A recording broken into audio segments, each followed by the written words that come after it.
Good evening, everyone. My name is Jawbreaker, and I am here speaking on behalf of my client, Lola Bunny. Or should I say, Lola Bunny from Space Jam, a movie that came out in 1996 that was more so about Michael Jordan and selling shoes than it was about the actual Looney Tunes series. Space Jam is also the exact same movie that my client debuted in. I am here today on her behalf because folks have accused her of being not loony enough, not being a good role model, too sexy, and doesn't have enough personality. As far as that not loony enough argument goes, let the record show that it is indeed a fact that Lola almost did not make it into the movie. That spot was reserved for Bugs' old girlfriend, Honey Bunny, who was scrapped at the last second for a better looking character because she looked too much like Bugs in a drag. And thus, Miss Lola Bunny was practically hurled into a role with very little development. Also let the record show that Space Jam is an hour and 40 minutes. Lola only appeared in the movie for about a total of 30. She doesn't make her debut until the middle of the film, and doesn't appear again after that until the big game, where the movie is practically over.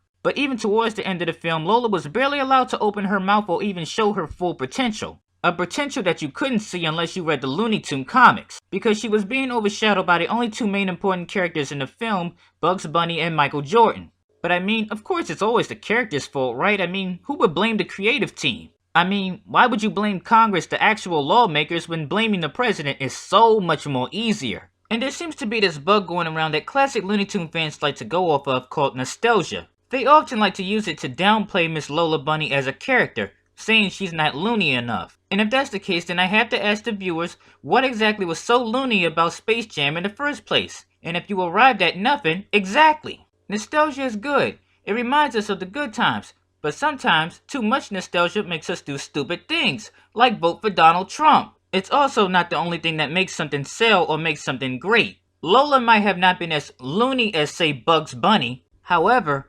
Warner Brothers gave Lola two goals to achieve: to be Bugs' love interest and to appeal to the female audience. Little girls loved her and she became an overnight success. She replaced Honey Bunny as Bugs Bunny's permanent love interest. So let me calculate that. That's Lola 2 and Nostalgia 0. Which now brings me to her not being a good role model for little girls and being too sexy. See, I understand the human mind can be a little bit backwards. If we love something, we can point out everything that was great about it. If we hate something, we discredit it and refuse to realize the situation for what it really is. Let's be honest here, parents nowadays are kinda stupid. They take their child to a movie, and then when something flashes up on the screen that they didn't want their child to see, they throw a tantrum. When all problems could have been prevented if they just checked the content rating first. Instead, they seem to think that every single cartoon is made for their kids, including Family Guy and Sausage Party. Yes, there are parents who actually took their children to Sausage Party. They exist. Another close example is the movie Sing. In that movie, bunnies were shaking their tails. Parents can complain, but then again, that movie was not rated G. It was rated PG. You know what PG stands for? Parental guidance. Be a parental and give your children guidance. And as far as Space Jam goes, unlike the classic Looney Tunes shorts, Space Jam was rated PG. But nevertheless, individuals like to say that because Lola was so sexy in her looks and in ways that she was a bad role model. Because really, that's all they ever choose to focus on. First of all, me personally, I don't see the problem.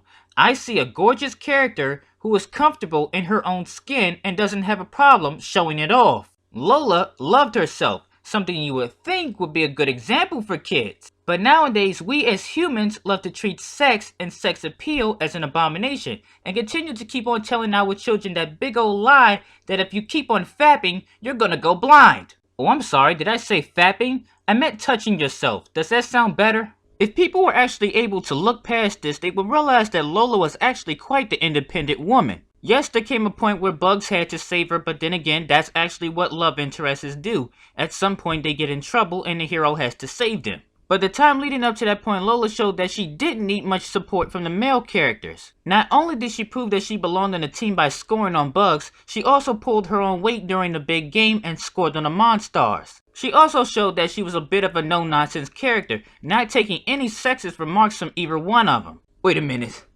Egad! That's a personality trait!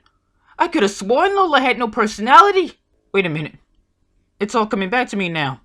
She's also tomboyish, seductive, and sassy. Do you want to know a certain celebrity of 2016 who was also sassy? Judy Hopps. No way! You know, Judy Hopps, the one that got credit for everything last year while Lola spent the year of her 20th birthday being torn down on her behalf. Ladies and gentlemen of the jury, that's my argument, and if you feel that you want to dispute this, feel free to leave a comment on the video. Leaving a like on the video is also appreciated. And please, do subscribe for future videos. My name is Jawbreaker, and I thank you for watching Playfur Cinema.